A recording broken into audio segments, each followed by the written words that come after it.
कि स्टार्स जब खत्म होते हैं तो अंधेरों में खो जाते हैं, और ये खालीपन का अंधेरा जब खाता है ना, तो सबसे पहले स्टार्स की चमक को खा जाता है। देखिए, पहले जब हम सिनेमा देखने जाते थे ना बचपन में, तो एक उत्सव के जैसा लगता था।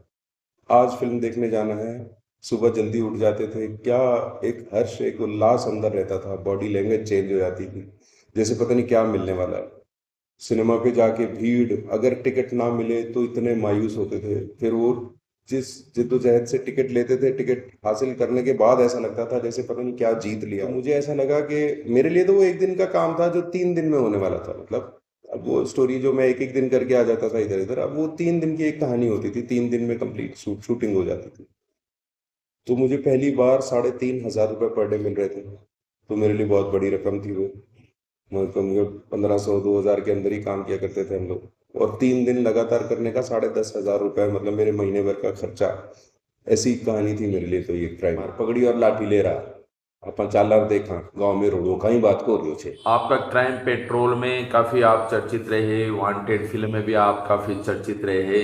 तो सर सबसे पहले तो आपको ये है कि आप इस इंडस्ट्री की तरफ, कि आप पहले टीवी की तरफ गए या फिल्मों की तरफ गए? खैर ये रुझान जो होता है ना सर, ये कोई डिसाइड करके नहीं जाते हम लोग।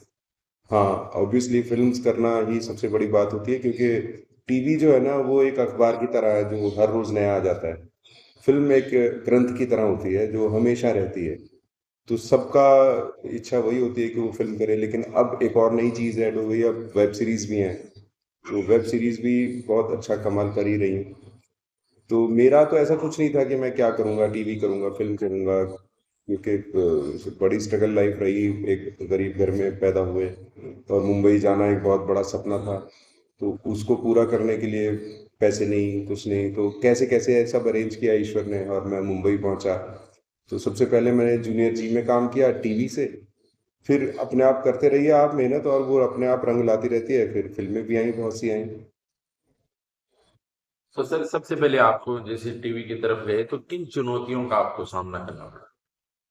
चुनौतियां एज सच, मतलब मुंबई शहर जैसा बड़ा एक महानगर है, वहां जाना एक साधारण शहर से, वो अपने आप में एक चुनौती होता है। क्योंकि ना तो आपको वैसा माहौल मिलता है, ना उस तरह के लोग मिलते हैं। सब आपसे अपना स्वार्थ सिद्ध सिद्ध करने के लिए होते हैं, क्योंकि उनकी भी मजबूरियां होती होंगी, क्योंकि उनको भी अपनी जिंदगी में सर्वाइवल चाहिए, वो हमसे पहले से वहां होते हैं। तो बहुत सारी ऐसी चीजें आती हैं जिंदगी में। तो लेकिन बस जिसके लिए ईश्वर ने सोच रखा हो उसके लिए सब आसान होता चला जाता है।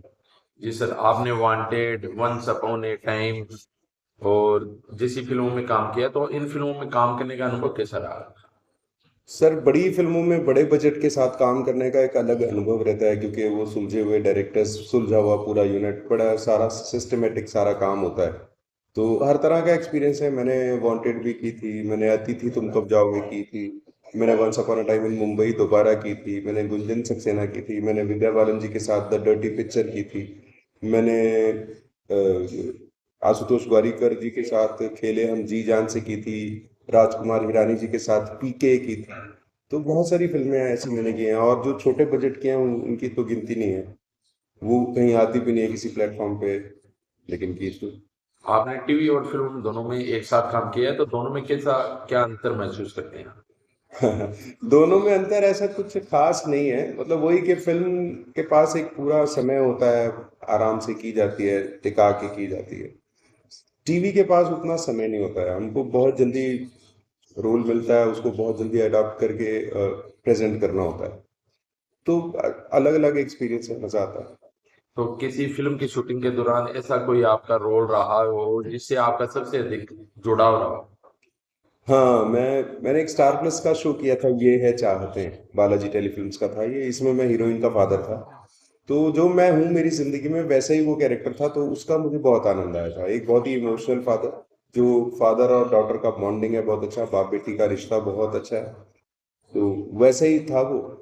सरगुन लूथरा थी उसमें, बहुत अच्छी आर्टिस्ट हैं मेरी, बहुत बहुत आशीष, वो खूब उन्नति हो उनकी। और बड़ा ही आनंद था उसमें।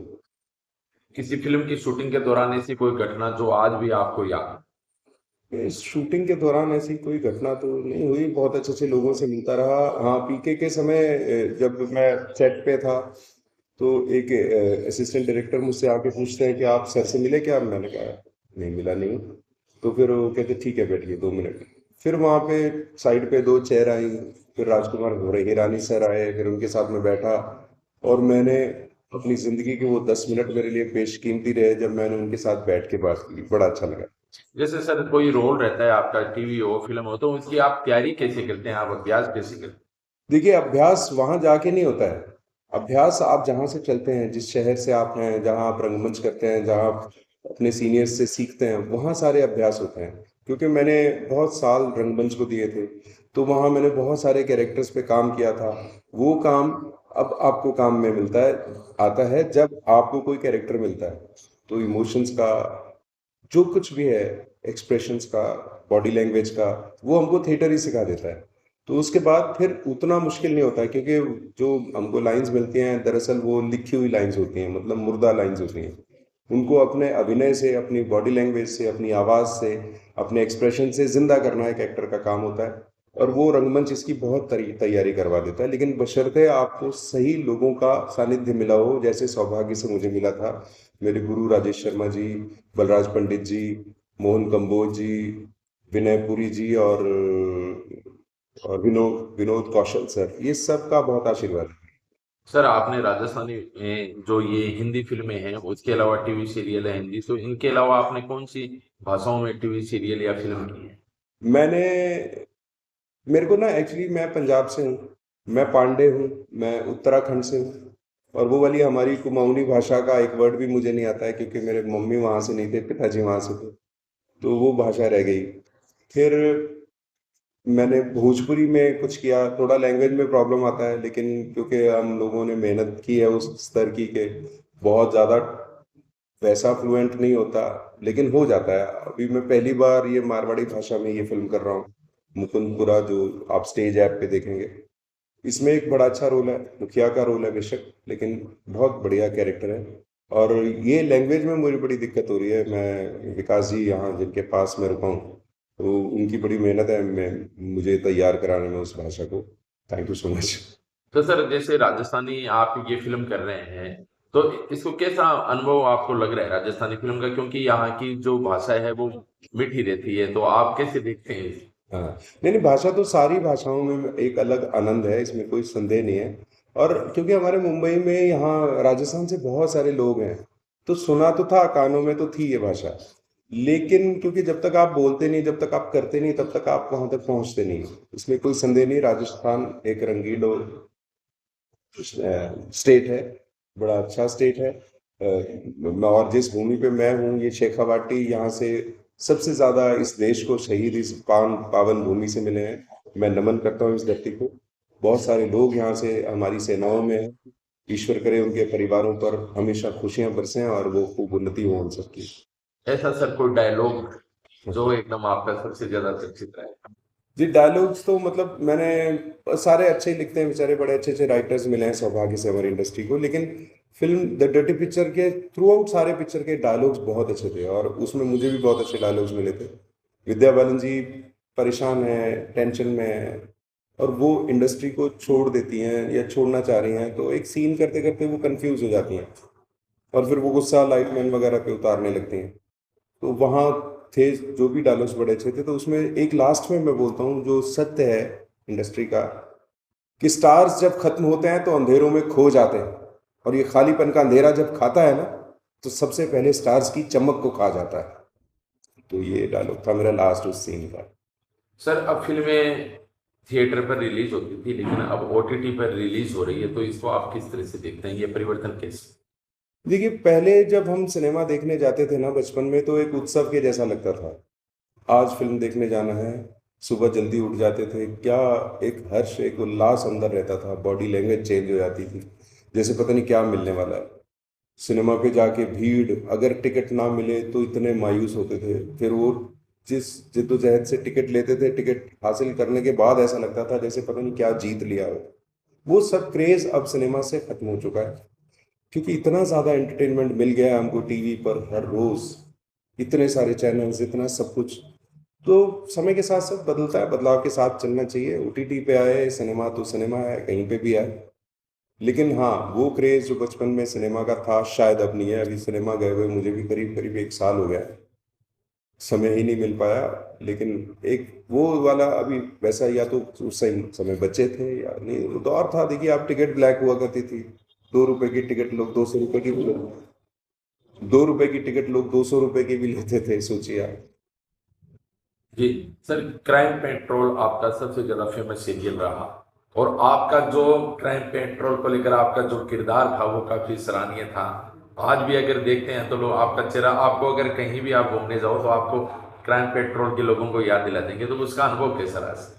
सर वो मेरा, मैं बताऊं, वो मेरे को ऐसा लगता नहीं था कि ये क्राइम पेट्रोल मैं क्या कर रहा हूँ। ये तो समय ने बताया मैं क्या कर गया। एक्चुअली मैं जब नया नया गया था मुंबई में, तो अ, अपना कोई गॉडफादर तो वहाँ था नहीं, ईश्वर के अलावा कोई नहीं था। तो मेहनत करते थे तो छोटे छोटे रोल मिलते थे, कभी नौकर का, कभी सिक्योरिटी गार्ड का, कभी ऐसा, क्योंकि मैं थोड़ा पतला था उस वक्त। तो इंस्पेक्टर भी नहीं मिलता था मुझे। तब मैंने धीरे धीरे करते करते एक दिन ऐसे ही क्राइम पेट्रोल मेरी लाइफ में आया। तो एक ऑडिशन हुआ था मुझे, मैंने किया वो। और मैं जब पहुंचा वहाँ सेट पे, तो बड़ा मज़ा आया मुझे काम करके। और मेरे डायरेक्टर ने मेरी बड़ी तारीफ की। तो मुझे ऐसा लगा कि मेरे लिए तो वो एक दिन का काम था जो 3 दिन में होने वाला था। मतलब अब वो स्टोरी जो मैं एक एक दिन करके आ जाता था इधर इधर, अब वो 3 दिन की एक कहानी होती थी, 3 दिन में कंप्लीट शूटिंग हो जाती थी। तो मुझे पहली बार 3,500 रुपये पर डे मिल रहे थे। तो मेरे लिए बहुत बड़ी रकम थी वो। मतलब 1,500 2,000 के अंदर ही काम किया करते थे हम लोग, और 3 दिन लगातार करने का 10,500 रुपये, मतलब मेरे महीने भर का खर्चा। ऐसी कहानी थी मेरे लिए तो ये क्राइम पेट्रोल। मैंने अपनी वाइफ को आगे बताया, ये लोग मुझे हर बार बुलाया करेंगे, भाई देखना इनको काम अच्छा लगेगा। मुझे नहीं पता था कि होगा क्या इससे। फिर उससे हुआ ये कि पाकिस्तान, बांग्लादेश और हमारे विदेशों में रहने वाले भारतीय जो भी हैं, उन सब की तरफ से बहुत प्यार मिला। ना सिर्फ मुझको, बल्कि जो भी क्राइम पेट्रोल में हैं, जिनको भी लोग देखते हैं, उन सबको, क्योंकि सब ने बहुत मेहनत की, इसी वजह से शो इतना बड़ा हुआ। सर आपके लिए सफलता का क्या मतलब है? सफलता का मतलब तो, अब देखिए, जो सेटिस्फाइड हो जाए वो किसी भी चीज़ में हो जाए, वो अपने आप को सफल समझता है। आप जिंदा हो, स्वस्थ हो, और इस जीवन के सारे आनंद भोग रहे हो, तो इस आपसे ज़्यादा सफल कोई भी नहीं है। हाँ, आपने मापदंड रखा हुआ है कि मुझे ये मिल जाए तो मैं सफल समझूंगा और खुश हो जाऊंगा। तो मेरे ख्याल से उस मकाम पे पहुंचने के बाद आप दूसरी जगह देखने लगते हो। तो सफलता से कोई संतुष्ट होता नहीं है। मैं तो सिर्फ इतना चाहता हूँ कि जिस काम से मैंने प्यार किया था उससे मेरा परिवार चल रहा है, मेरा घर चल रहा है। ईश्वर करे ऐसे ही चलता रहे, और आप लोगों का आशीर्वाद और प्यार मुझे मिलता रहे, और मैं और मेहनत करता रहूँ, मैं और सफल होना चाहता हूँ। आप परिवार और काम में कैसा संतुलन बनाते हैं आप दोनों के बीच? देखिए, इस लाइन में ना परिवार का सहयोग बहुत ज़रूरी है। बाकी सारे काम में उतना ज़रूरी शायद नहीं है, क्योंकि वहाँ पे आप रोज़ काम करते हो, मेहनत करते हो, अर्न कर लेते हो, परिवार सपोर्ट करता है। इसमें ऐसा नहीं होता है। इसमें आप काम करने जाते हो, फिर काम तलाश करते हो, आपको 1 दिन, 2 दिन, 10 दिन, महीनों महीनों सालों गुजर जाते हैं, आपको काम मिलता ही नहीं है वैसा वाला। तो इसमें उनका पेशेंस, उनका आप पर विश्वास, उनका आपका साथ देना, ये बहुत इंपॉर्टेंट हो जाता है। जो सौभाग्य से मुझे मेरा परिवार ऐसा मिला जिसने मुझे बहुत सपोर्ट किया, उनका भी मैं धन्यवाद मतलब। आप सर, सोशल मीडिया का ज़माना है तो क्या आप सोशल मीडिया पर एक्टिव रहते हैं? जी, मैं थोड़ा इंस्टाग्राम पे रहता हूँ। यूट्यूब के लिए एक चैनल बनाया था जो अभी नहीं कर पा रहा हूँ। अभी इस समय शुरू हो जाएगा, फिर बनाऊंगा मैं जो स्कैम्स होते हैं, जो लोगों को आजकल बहुत साइबर ठगी चल रही है, उसके बारे में लोगों को जागरूक करता हूँ अपनी तरफ से, एक सेवा के उससे। मैं जन जन तक वो रील्स पहुँचे, मैं चाहता हूँ। तो बस। नए कलाकारों को आप क्या सलाह देंगे? नए कलाकारों को मैं कहना चाहूँगा कि जैसा मैंने अभी थोड़ी देर पहले कहा था, कि वहाँ पर रोल को कैसे तैयार करते हैं, वो आपके शहर से तैयार होता है। कि आपको बहुत मेहनत करनी होती है, बहुत मेहनत, क्योंकि फिर मुंबई में जाके मेहनत करने का टाइम नहीं है। वहाँ किसी के पास इतना समय नहीं है कि आपको वो समय दे कि नहीं नहीं नहीं, तुम जाओ आधा घंटा ले लो और तैयार करके आओ। वहाँ पे आपको रोल मिलता है 10 मिनट में, आपको मैक्सिमम 10 मिनट में आपको ऑडिशन प्रिपेयर करके देना होता है कैमरे के आगे, जो ऑडिशन के माध्यम से आपको लिया जा रहा है। तो यहाँ की जो तैयारी है, यहाँ गुरु, अब देखो बहुत सारे लोग मुझे मुंबई में भी मिले, मैं थिएटर से हूँ, ऐसे सभी बोल देते हैं, और वो कास्टिंग डायरेक्टर्स से भी बोल देते हैं। तो कुछ ऐसे लोग हैं जिन्होंने एक आध यहाँ पे प्ले किया और वो अपने आप को जाके थिएटर से बोलते हैं, उससे वो थिएटर वालों का जो उन थिएटर वालों के प्रति उनकी सोच थोड़ी बदल गई है, क्योंकि उनको हर आदमी थिएटर से बोलता है और वो जब परफॉर्म करता है तो दिखाई देता है कि नहीं है। तो इसलिए प्लीज एक आध नाटक करके मुंबई जाने से कुछ नहीं मिलने वाला। हाँ, अगर ईश्वर ने आपके अंदर वो सब बॉर्न टैलेंट है आपके पास तो शायद हो सकता है। और बाकी तो जिनको काम करवाना है वो जानवरों से भी काम लेते ही हैं, लेकिन आप चाहते हैं कि आपको किसी का सुनना ना पड़े, आप बहुत अच्छे से स्मूथली अपना काम करें, तो प्लीज़ थोड़ी मेहनत अपने शहर में ही करके जाइए। अभिनय के अलावा आपकी क्या सोच? अभिनय के अलावा मैं सुनता हूँ म्यूज़िक, मेरे को बड़ा शौक है। गज़लें सुनता हूँ, कविताएं पढ़ लेता हूँ, गज़लें पढ़ लेता हूँ, गुनगुना लेते हैं, बस यही चलता है। तो भविष्य को लेकर आपकी क्या प्लानिंग? भविष्य तो सब उसके हाथ में होता है सर, हम तो बस हमारे हाथ में होती है मेहनत। परों को खोल, जमाना उड़ान देखता है, जमीन पे बैठ के आसमान देखता है।